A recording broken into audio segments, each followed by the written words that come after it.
Hey, welcome. This presentation is entitled The History of Native Math and Science, and today I'll be your guest lecturer. My name is Dr. Kent Blansett. I'm the Langston Hughes Associate Professor of Indigenous Studies and History at the University of Kansas. I come from 5 tribes, so I'm Cherokee Creek, Choctaw, Shawnee, and Potawatomi descendant. I come from 3 family lines, that of the Blanket, Panther, and of course the quintessential Indian name Smith is also in my family line. And today I'm going to be talking about something that's very near and dear to my heart, which you probably never had a course on the history of Native math and science before. And I'm hopeful that this is a course that could act, or at least a lecture that could act as something that might influence you to at least study this subject matter in more depth. And hopefully, maybe, just maybe, you might become a practitioner or a teacher of Native math and science in the near future. So to begin with, I'd like to go into how I got into this topic, because it is a very unusual topic. Nobody else is really teaching this class in the rest of the country. So my story goes back to my undergraduate. I did my undergraduate degree at the University of Missouri in Columbia. And on the weekends, I decided to work for a non-for-profit corporation called Visible Horizons. And so I would drive all the way to Kansas City, and I would tutor inner-city Native kids in this organization as a college student. And one of the students that I was tutoring, who was Seminole, looked up at me one day while we were working on algebra, and he said, why do we need to do this? Why do I even need math? It's like, we as Native people, we didn't have math. Why do I even need to do this? And so I was shocked. I was in absolute awe, and I said to myself, okay, you know what, Jason, what we're going to do is I'm going to prove to you by the end of the year that we not only had Native math and science, but it was integral to everything that we did. And so I set out that entire semester working on researching our Native math systems, and also that then kind of influenced me to kind of begin to see that as the language of science in which this presentation is derived. From there, I went ahead and was an intern one summer at the Office of Indian Education Programs in the Bureau of Indian Affairs, and I got a chance to, at that point in time, see a little bit of the curriculum that's being taught in a lot of the contract, grant, and day schools in reservation communities across the country. And a lot of that curriculum really kind of didn't sit well with me, because when I started reading the math curriculum, there was such things as, oh, well, with a word problem and doing mathematics, what we'll do to relate to Native students is we'll take out Johnny has 5 apples, you subtract 3 apples, how many does Johnny have? And we'll subtract the apple out of this, and we'll add horses, because we know how Native peoples feel about horses, and this will be more culturally relevant. It still wasn't addressing the fact that we have long-standing Native mathematical principles and systems, and of course, that was being ignored, at least in that standardized curriculum across the country. Where I really kind of sunk my teeth into this subject matter the most is I did eventually a master's and a PhD at University of New Mexico, and I taught a course, the first ever course in the history of Native math and science at the University of New Mexico. And I got bit by the teaching bug. And I really enjoyed doing it. I had about 20 students enrolled in that course. And it also led me to want to go on and get my PhD and teach history. From there, I also had the chance in teaching that course to get recognized and invited by NASA for a special conference in Farmington, which NASA at this point in time, in the latter part of the 1990s, was interested in still looking at global warming. And what they were looking at is they were looking at how Native peoples and our ancient ancestors adapted to extreme conditions and extreme temperatures, and still had cities that we created throughout the American Southwest, and how we were able to adapt and thrive within such an environment. So I gave a presentation on Native math, and I remember telling a story about counting, which is a story I love telling to my students. And one of the stories originated from a Native nation in Alaska. And it's a story about these 2 hunters, and they go out and they're hunting, and they're trying to decide, who's the best hunter out of the both of us. And so they scratch their heads for a little bit, and they come up with a solution. They come up with a plan. And the plan's going to be that to figure out who the best hunter in the village is it's based on what you kill, your first kill. So they go out and they say, whatever you first kill, what we're going to do is we're going to count the number of hairs on that animal, and whoever has the most fur obviously is going to basically be the best hunter, because you're going to keep the people warmer longer. So they go out and they do just that. They go and they look for their animals. Hunter one gets, his deer. At least hunter number two goes out and gets a big elk, and they sit down and they start counting. They start plucking and they're counting the furs, and they're going into the tens, into the hundreds, into the thousands, and pretty soon the seconds fly by, the days fly by. All of a sudden, out of those days that fly by, they're just still counting. They're obsessed with who's going to be the best hunter. The problem is they forget to eat. The problem is they forget to drink water. And in their absolute obsession, they die from this obsession of trying to count. And it was said for many years, at least for anthropologists, that for Alaska Native peoples, they couldn't count above 1,000 because it was absolutely frivolous. It would mean your death to be counting into those larger numbers. We know that this is absolutely not true, but counting is absolutely integral to everything that we've done in our communities, all the way from ancient times into our present day. Another story was, and I told this story at that NASA conference, and all of a sudden we had governors and lieutenant governors from the Pueblo raising their hands, offering up stories of their own of how counting applies even into their own, at least traditions, and the meanings of those numbers within the tradition, which we're going to get into at quite some depth. Now, another case of where I use this story in the sense of, or this research, was I gave a presentation to a lot of students in the tribes program at UNM. And in one of those presentations, I gave a statistic. And that statistic is that the Crow agency are about 80% fluent in their language. So they have one of the largest fluencies of any Native nation in North America. Now the issue is that I raised is that despite having 80% fluency, very few Crow can count above 20 in their own language. Now, what's fascinating about this is I had a Crow student that was sitting there, and all of a sudden their hand jumped right up. And what it was they wanted to challenge that notion. And they said, you're wrong, professor. Actually, I can count well above 20 in my language. So I asked her, I was like, go ahead and count for me. And so she started off and she started in her language and she started counting, and everything was great. And she was smiling like, I've just proved you wrong. I said, okay, now I want you to translate those numbers in the language, right? And so she began translating 1, 2, 3, 4, 5, 6. And I said, you know what? That's great, but you're not speaking Crow. You're immediately counting in English and translating it into Crow. And without the meaning of those numbers, we lose the vitality of our mathematical system. To give you another example of that and why language matters and indigenous language matters, Floyd Solomon, who is Laguna Pueblo, I once took a class with him, and he was talking about going back and relearning his traditional language. And when he learned his language, he went back to go fishing with an elder at Laguna Pueblo. And that elder took him out fishing, and he began to say, okay, let me test you on, your knowledge of the Laguna language. And he began asking him questions like, hey, name this rock over here. And he was like, okay, I can think of the Laguna word. And he uses the Laguna word to describe rock, and he describes tree, and he describes creek, and he describes all these different objects that the elder's pointing to. And eventually, after 10 or 15 of them, the elder says, okay, that's very good, but you're still not speaking Laguna. And Floyd scratched his head. And he's like, what? I don't understand. And the elder said, well, if you wanted to speak Laguna properly, you would tell me how you're related to that tree. You would tell me how you're related to that rock, how you're related to that stream. And then you would be speaking in Laguna. In other words, you can't remove the person from the language itself. You can't remove also the person from the mathematical system. Now, all throughout Native North America and all the 500 nations and diverse cultures and languages, we have at least higher forms of algebraic expression that are behind our numerical system. Now, early anthropologists, as you can see, at least in these number equations that I posted in the PowerPoint, there's base numbers. And so some tribes only had base numbers of 1, 2, and 3.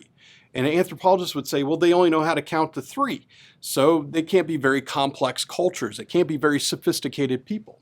But what they failed to understand is that we employed multiplicative and additive properties into our mathematical system. So for a lot of tribes to say the number 7, having only the base numbers of 1, 2, and 3, they would say 2 times 3, at least plus 1, equals 7. And that would be a multiplicative and additive system. The other side of this too is that the numbers themselves had greater meanings. For instance, the number 5 for a lot of tribes translates to 1 hand. The number 10 translates to 2 hands. The number 15 translates to 2 hands, 1 foot, and of course the number 20 is interesting because it translates to 2 hands and 2 feet, or whole being, or human. In other words, there is something important and intrinsic within our numerical systems, and that meant our beings were also a part of this. And of course, we were doing higher algebraic forms of expression just even within our counting systems. There would also be other types of systems employed. There would be dividative systems of counting where division was used. There would be subtractive properties. So sometimes saying the number 5 would be 2 times 3 minus 1 to be able to get to 5, using those base numbers of 1, 2, and 3. So moving on, there was traditionally forms of different forms of counting and different records for accounting for numbers in our mathematical systems. And I want to give you at least 2 examples of those briefly. One is the quipu system. The quipu, which you can see here, is strands at least of knotted cords. And so what the Inca would do, at least in South America, is they would use these cords, or these knotted cords, and the knots and the placement on those cords to be their numerical system. And then they would use strands of color to give that a particular topic or highlight at least the discipline that is to be applied to. So in other words, what these quipus were is they read like books. And those books were using a numerical system to be able to tell those stories and act as historical records. So our history is even rooted in base numbers or mathematical systems. What you can also see is there's another system, which is that of wampum.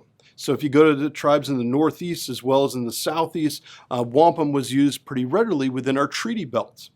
And what you can see here is the great Haudenosaunee belt that speaks to the Haudenosaunee Confederacy of the 5 nations, which eventually would then incorporate the Tuscarora. But each of those, at least wampum strands, they had a specific number and counting sequence that they had to follow in the sense of the creation of that, much like the quipu. And you can see this is a round wampum that is right above at least that great Haudenosaunee Confederacy belt. Now, one of the other things that this mathematics had an importance to was agricultural science and or medicine. So we begin looking at this in this kind of great transatlantic trade. I mean, Europe essentially owes a lot to at least native peoples. In Ireland, the potato originates in the Americas. For instance, there was over 30,000 different varieties of potatoes that were grown from South America on up into North America. And the potato revolutionized the economies of Ireland. It meant that you could get all of your nutrients out of that one simple food source, that of the potato. But people for thousands of years, at least in our communities, have been also a part of agricultural science and creations of new, at least crops through the manipulation genetically of those crops themselves. One of the main examples that we can see that in is the example of corn. Now, the original corn itself, or teoscinate, was this little blade that looked kind of like wheat. So all the kernels would be at the end of that little wheat grain, and you could get very few kernels off of that.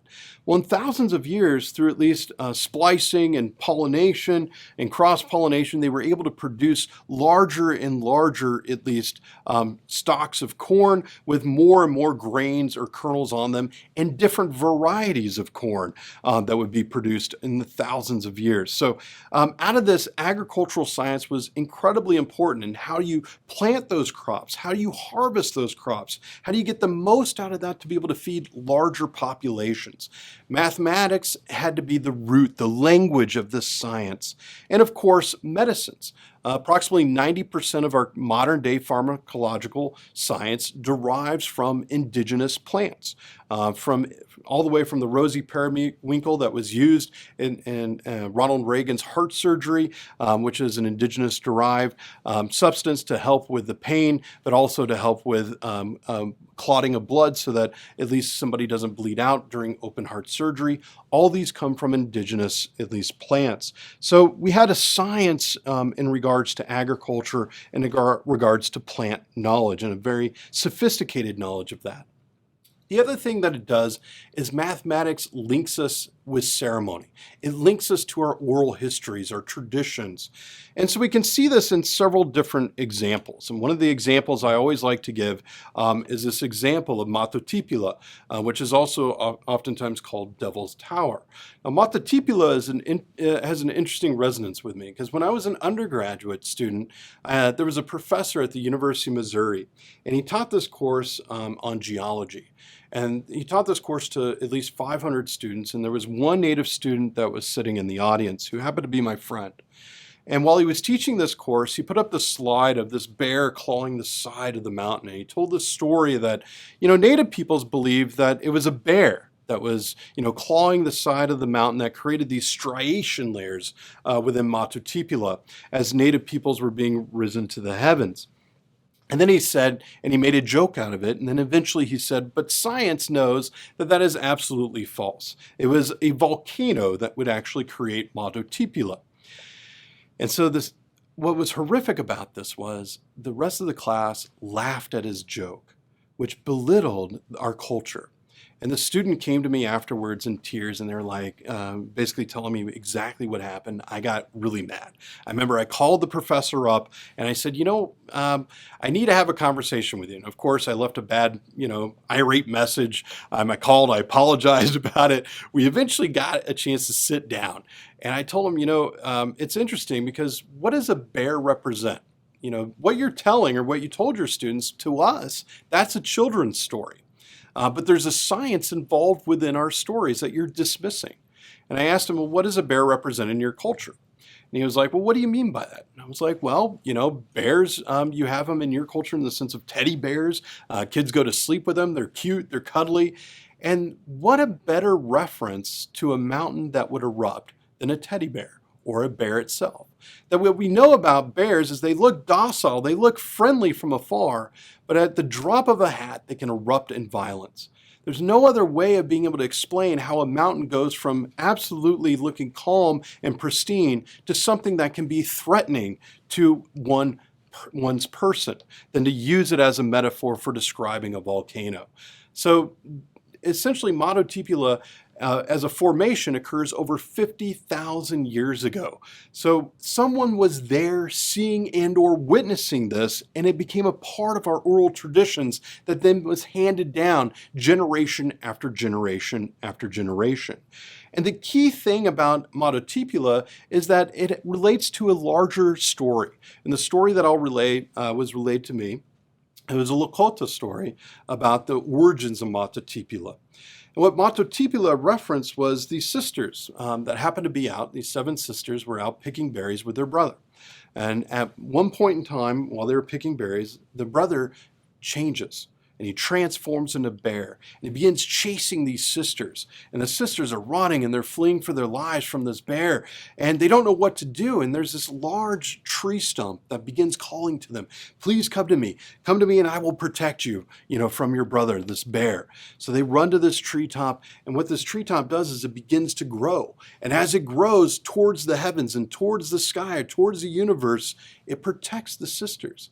And the bear claws at this tree as it's growing and growing. And that's what creates these interesting striation layers, at least in Matotipila. Well, those sisters eventually rise so far that they become a constellation that you can see here. So the Big Dipper, which is also in the Lakota language, the 7 sisters. So that constellation also relates to Devil's Tower. And it regards another important ceremony, that of Sundance.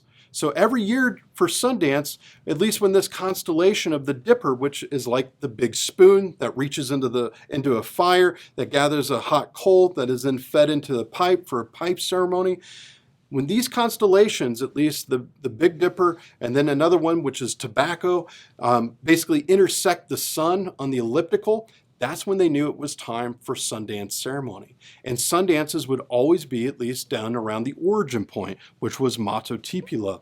Another interesting bit of science that is a part of our oral traditions that we can see is the story of at least creation.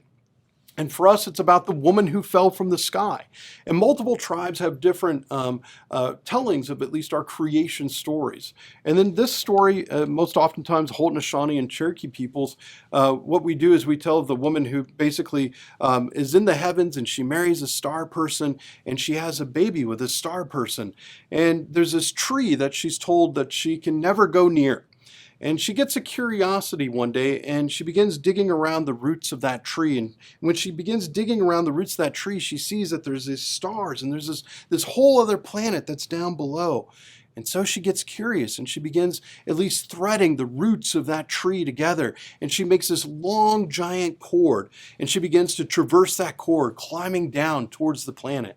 But the cord's not long enough and she falls. And as she's falling, at least the birds come together and they cushion her fall and they take her down onto Turtle's back. And then other animals swim deep at least into the ocean. They begin bringing up at least the soil, risking their own lives to put soil on the top of Turtle's back.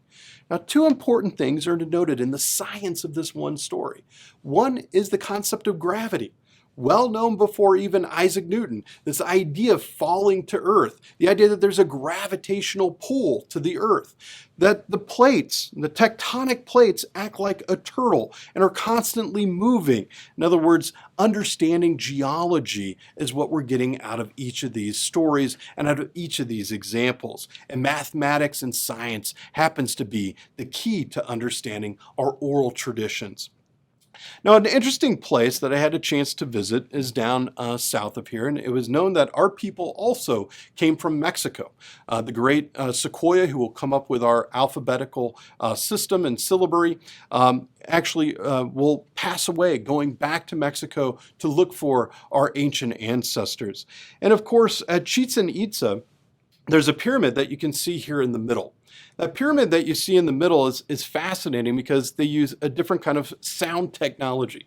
Now, I'd read about this temple for many, many years, and what's interesting about it is that it follows the equinox. So there's serpents that go down the stairwell of this temple, and of course, when the sun turns just right, what it looks like is the serpent is descending the staircase when it reflects the shadows onto the staircase. The other thing that it does is, and I'd always heard of this, you can walk up to the stairs and you can clap. And when you clap, it'll go all the way up the stairs and then it'll come back and it'll echo back to you. You'll hear your clap repeated. And so when I was there, I asked one of the indigenous peoples about that phenomenon. He said, okay, why don't you come with me? Let's go to these stairs and let's clap. So we go to the stairs and we clap. And it goes up and it comes back and it wasn't a clap. And he was like, do you know what that is? And I was like, it's not a clap.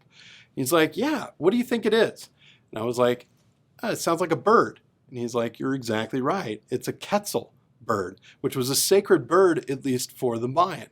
So what they began to figure out is how to change and transform sound.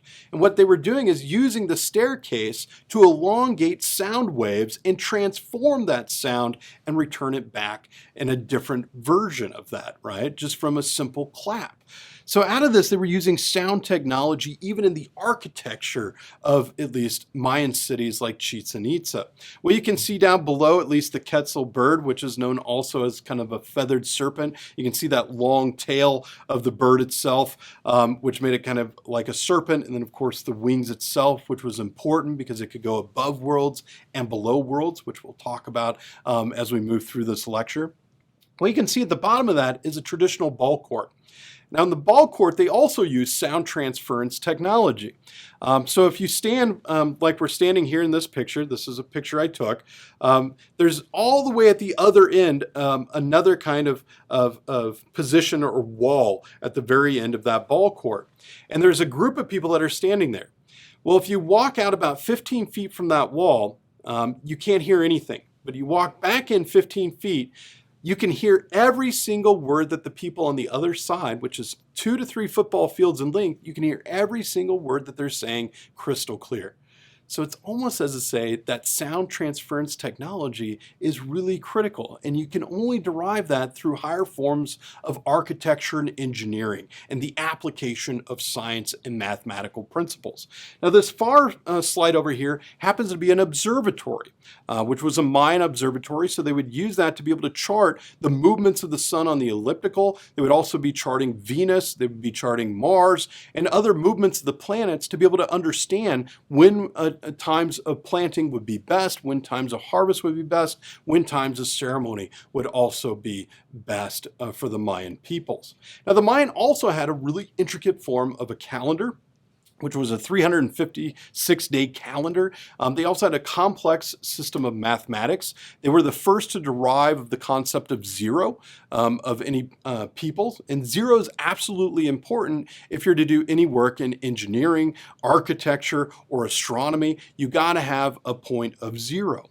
They used at least a shell to be representative of zero. As you can see here, they used dots. So 1 dot would be 1, 2 dots would be 2. A lot of times they would translate this as a single stick.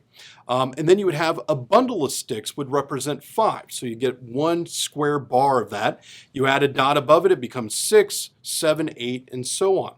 But out of this, you can say the number 28 by writing it in a certain way, right? So you have at least the number 28 is 1 times at least 20 plus 8. And that's written here towards the bottom. You also have the number 433 as it's written in Mayan and as it's also written in modern day mathematics.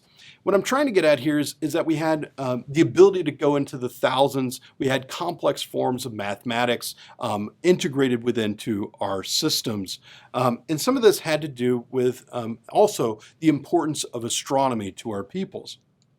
Now, one of the important things to understand about astronomy as a science is that for Native peoples, what we did is we oftentimes would be charting the sun's movement on the ecliptic.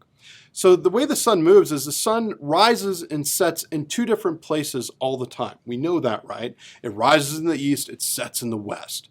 But the thing about it is it's moving across the ecliptic or that horizon all through at least fall, winter, spring, and summer. And so it has different places along that elliptic, and then it moves back again to its origin spot. And it does this every single year, moving along that elliptical line. And you can track where the sun's movements are to figure out where you are in relation to the summer equinox, the spring equinox, or fall equinox. And that is incredibly important for planting crops. So people would do this by standing in one place and charting where that sun was moving every single day. And this would create calendar systems that were integrated into the architecture for many native cities. We can see this in evidence at Chaco Canyon. Now, Chaco Canyon is in New Mexico, and it's for the Anasazi or ancestral Dene and Pueblo peoples. And of course, at Chaco Canyon, there's a sun dagger, which is on the top of there. And you can see these like 3 stones that are kind of laid up here. And for years, it was just kind of dismissed. Scientists didn't really look at it very closely. But behind at least those 3 stones that are set up is a spiral design. And what you begin to notice and track is that it creates a sun dagger. And that dagger will eventually bisect in certain areas as the sun's moving along that elliptical. It will create a dagger form for you to be able to tell out when the summer, spring, fall, and winter equinoxes are, or the high point of that movement. So there was a solar calendar.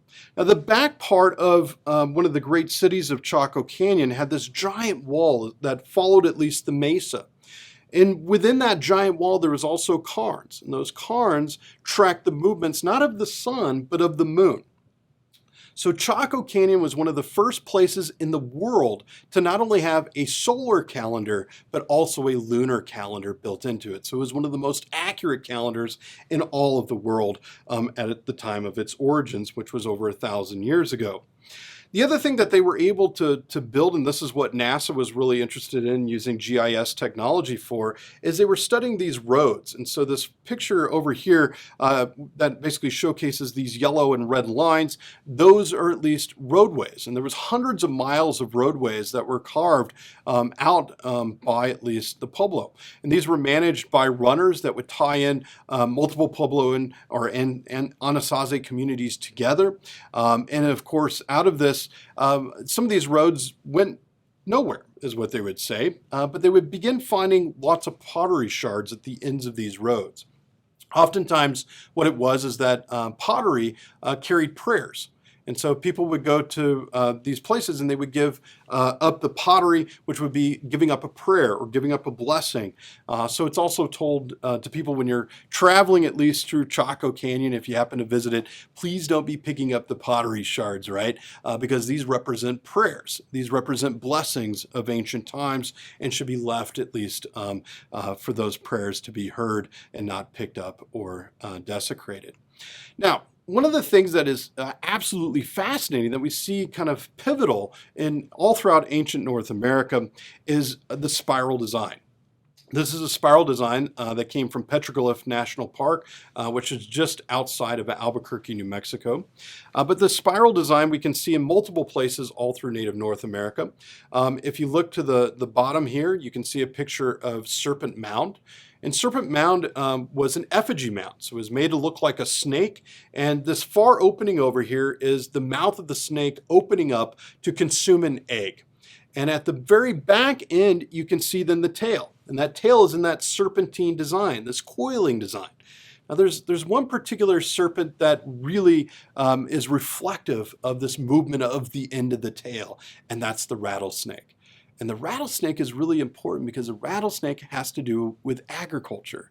And of course, you can see the snake eating the egg has to do with fertility. So out of this, even for us as Cherokee, we have stomp dances. And these stomp dances are coordinated from sundown all the way till sun up. We use 7 different woods that relate to at least the 7 directions. You have a caller, which is your person who calls out, and then you have men and women dancing together in which they then respond to the caller and they repeat and echo the song of the caller. And out of this, the women also do something interesting. The women wear these turtle shells or rattles on their legs. And so when they dance, they make this and that sound is important because what that sound symbolizes is it symbolizes rain. And you can't have fertility, you can't have crops, you can't have life without rain, without water. In other words, what we have here is a highly evolved system, and it relates to this spiraling design. Spiral, if you were to break it down into mathematics, there's a principle with a spiral, and it's called the Fibonacci sequence. And you can see the sequence here, which is kind of adding a number as you go. So 1, and then you'd have another 1, which would equal 2. If you add them together, you add another 1 to that, it becomes 3. You add at least 2 to the 3, it becomes 5. You add the 3 to the 5, it becomes 8, and so on and so forth. And when you chart that out, it makes a perfect spiral. And the spiral is the composition of life. It is the DNA helix. It is the galaxy. It is the Milky Way, as you can see here. It is also the center of plants and plant life as we know it. It's how storms circulate like hurricanes. They circulate in that spiral formation. Now, the spiral also is something unique. It tells us a written history.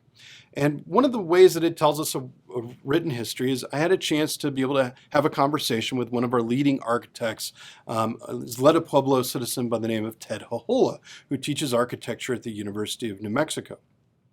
Ted Hahola told us a story about every year at Zleta, at least tribal leaders will then recite all the different places where Zleta had moved sequentially over thousands of years. And what's interesting is how they're able to tell that story is they're using a written form of dating technology. And that dating technology involves a spiral. So what he did is he said, what you have to do is you can't look at the spiral design, at least in this rock art, as one-dimensional. You have to look at things, at least in Indian country, through a three-dimensional lens. And what you need to do is think of it like a phone cord, like the slide shows over here. You have to extend that phone cord out, and once you do that, it shows layers. And those layers can be counted. And it's the counting of those layers that is maintained by these societies of Pueblo elders that enables them to be able to rechart thousands of years of different places of where the Isleta people have lived over time.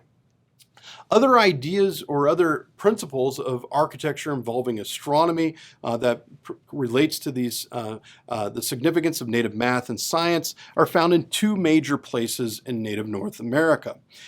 There is Cahokia, which was one of the largest cities in the world. So at the time of 1100, well before the arrival of Europeans, the city had over 30,000 people that were a part of this city. So it was larger than Jerusalem. It was larger than London at that time. And of course, out of this, they created these really complex systems because they had to understand nature around them. And part of that understanding is that if you know where Cahokia is, it's outside of modern day St. Louis. So I always encourage people, if you happen to go to St. Louis, go to Cahokia Mounds and check it out. It is an amazing site because it is one of the largest native cities in North America at the time. And what they constructed there is not only one of the largest cities, which they had these earthen mounds like Monk's Mound, which has a circumference larger than the pyramids in Giza in Egypt, but they also constructed Woodhenge. And you can see that behind me here. And it looks like just what it is, a series of wooden posts that are put up in a circle that then have pathways carved behind them. What we begin to realize is astronomers began tracking this, and just like what we talked about, how you viewed the sun moving on the equinox, this acted as a calendar. Because when the sun came into contact with each of those posts, it told a certain date within the calendar. And what this was important for is they had to know, with 30,000 people outside of St. Louis, when to plant, when to harvest. And hopefully maybe they just get 2 harvests in and they're able to feed and sustain that large of a population at the time. And the reason why that's really important, there's 2 rivers there. So there's the Missouri River and the Mississippi River. Both of these rivers are notorious for flooding. And of course, if they flood, you lose everything. So you had to be critically engaged in figuring out the planting season during this time period. The other thing too that they have is earthquakes. New Madrid Fault, when it erupted, made the Mississippi run backwards back in 1813. So out of this, what happens at Cahokia? There's earthquake, there's natural disaster. The people of Cahokia are us. It was an intertribal city. And of course, we began to spread out. We formed smaller communities afterwards. But we see this technology replicated again. And down below here is Bighorn Medicine Wheel. Now, Bighorn Medicine Wheel sits up on a bluff. And on that bluff, it basically charts out, just like Woodhenge, through these cairns or these large pilings of rocks in this circle, it charts out the movements of the sun on the elliptical. And so even for those who were native nations on the northern plains, they were using the similar technology of what was in Cahokia. In other words, what we begin to see is a science replicated and shared among many different indigenous peoples. Now, using what Ted Hahola told us about the spiral design or the Fibonacci sequence, we have to also look at Woodhenge. We have to look at the Bighorn Medicine Wheel in a 3-dimensional viewpoint. And if you do that, you then create a conical shape. So you rise that midpoint up and it creates a cone, or much like an inipi or a teepee or a lodge in and of itself. That lodge is also seen as a star. We'll talk a little bit more about that and its importance. But it related to a really critical ceremony of the Great Plains, which was the Sundance tradition. And what was integral among the Plains nations was this need for and this harvest of the buffalo. It sustained our economies, it sustained our people, both culturally and through ceremony, spiritually, physically, intellectually, as a sustaining force. So out of this, we have the Sundance ceremony. Now, sun dancers oftentimes would wear at least a sunflower as a medallion around their necks. The sunflower, as you can see from this slide, has an important property. As a plant, it's one of the few plants that its head actually follows the elliptical of the sun throughout the day. So no matter where the sun is in the sky, every sunflower points its head towards the sun and moves and follows the sun. So this is the reason why sun dancers wear those sunflowers. Also, for the buffalo loved sunflowers, right? They would actually get the oil from the seeds onto their horns and it would make them look really pretty.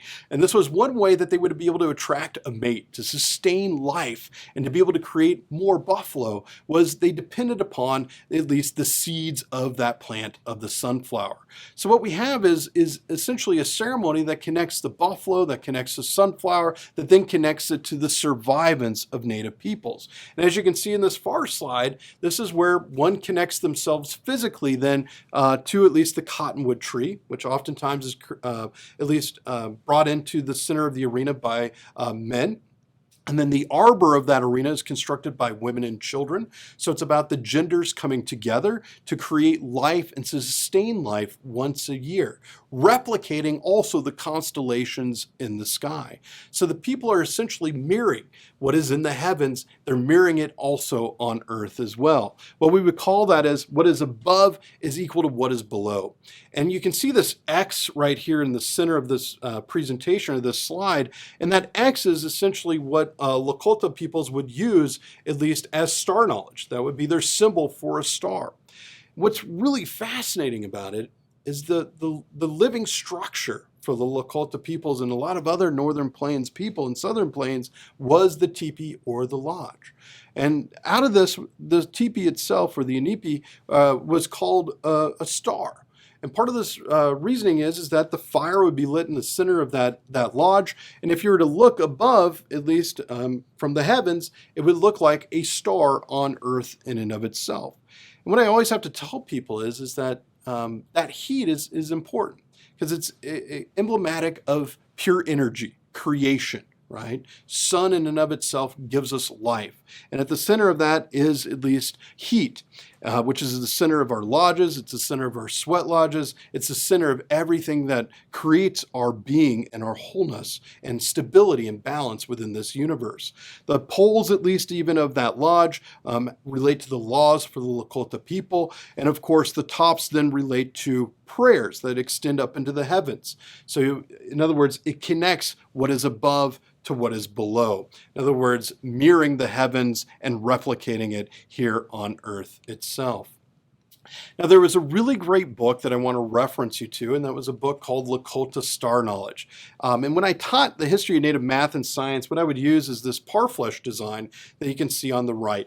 And this parfleche design is really fascinating because it tells a story of the origins for the Lakota people. And what we started doing is we started doing geometry with this parfleche design. And instead of at least using or starting with the proof and trying to theorize how to create it, we eventually say we start with the proof and then we use at least the designs to get to that point. So if this is the Lakota universe in this parfleche design, how do we get to that theorem? The way that we do that is that we begin dissecting it. And we can see if you dissect this parfleche design, there's two birds flying tip to tip together. So from the east and from the west. And these have to do with the thunder beings, Wakinyan, coming together in the beginnings of this, bringing east and west together. In the center of that, you then have the four directions. What is north, what is south, what is east, what is west. And then, of course, the center of that, which is your zenith, even your fifth direction and or element. If you look east and west on that, you also see these darker triangles on the left and right. Those are the example of the Black Hills themselves, or the Great Racetrack, even for the Lakota. And in that Great Racetrack that you can see here in the center of this design, we then have how each of these land formations, whether it be Matotipila or whether that be other formations in the Black Hills, how they relate to constellations in the sky. This constellation, which is two triangles, tip to tip, which also replicates or looks like this slide of the star. That constellation represents tobacco. And this is how you get at least that pipe ceremony that is done in the heavens well before it is done here on this earth. It is the reason why the Black Hills are sacred to the Lakota people and continue to be an important component to the spirituality and the maintenance of the lifeways of the Lakota people, and why they still to this day have never ceded this territory to the United States and refuse to settle that. But this book was produced, it's called Lakota Star Knowledge, and it was produced by Centigleska Press. I always recommend, if you want to know more about star knowledge, that's a really great place to be able to start. Also, there's evidence too for Pawnee. Pawnee constructed earth lodges, and much of those earth lodges related to at least a positionality or directionality that was central to the ceremonies as well as the lifeways for the Pawnee people, and the building and the framing of that architecture, as you can see in this diagram of the Earth Lodge itself. To the far left of that, or my right, would be a Pawnee star chart. And that star chart then has some of those similar astrological sequences of the Big Dipper, the Little Dipper, and then of course Pleiades. And Pleiades was important because Pleiades represented the heart of at least the lodge for even the Pawnee. So you can see even their lodges for the Pawnee in the Southern Plains replicated that of a star pattern or a link to the heavens in and of itself. Now, a lot of these star charts too were kept by the Chicago Field Museum. And a good friend of mine who is Pawnee, I once asked him about these medicine bundles, because oftentimes, as you can see, the star chart was wrapped around usually a meteorite or another important, at least, symbol or medicine bundle for the people.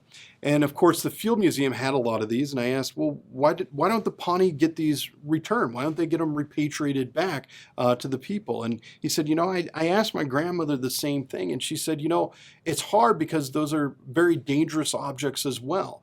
And the people that used to know how to use them are long gone, but the information and the knowledge is not. We're waiting for a time in which that knowledge comes back to us. And when that knowledge comes back to us, we will then ask for those back, because then we will know how to use them. So it's fascinating also to think about issues of repatriation around mathematics and science as well, moving into the future. Now, to close today, and I want to thank you for your attention in moving through this, and hopefully what I've done today for you is raise more questions than anything, and hopefully that'll pique your curiosity to begin exploring this topic even further. And in piquing that curiosity, I want to leave you with a grouping of readings. At least this is Lakota Star Knowledge that I referenced before. There's the Native Mathematics book by Michael P. Kloss. There's also journals like Ethnomathematics, a book by Greg Cahete, it teaches at UNM, called Native Science. And then, of course, Williamson's Living Sky, Nabokov's Native American Architecture, and really recommend reading Vine Deloria's Red Earth, White Lies. There's a really great section in which he dismisses the Bering Strait theory. He showcases that we as indigenous peoples have actually been here for hundreds of thousands of years, and that the origins of creation for all of humanity have just as much of a bearing of originating here as anywhere else on the planet. And it makes a very striking case for that, using indigenous knowledge systems and science to postulate his argument all the way through. Another great book for the foundations and principles of this lecture was God is Red, another great book by one of our leading intellectuals, Vine Deloria Jr. And then, of course, for plant-based knowledge systems, a recent book that came out by Robin Kimmer, Braiding Sweetgrass. Anyway, I hope you enjoyed this presentation, and if you have further questions, please feel free to look me up and email me at the University of Kansas. I would love to hear from you, and I hope that this will encourage you to work further in this field. Thank you very much for your time today.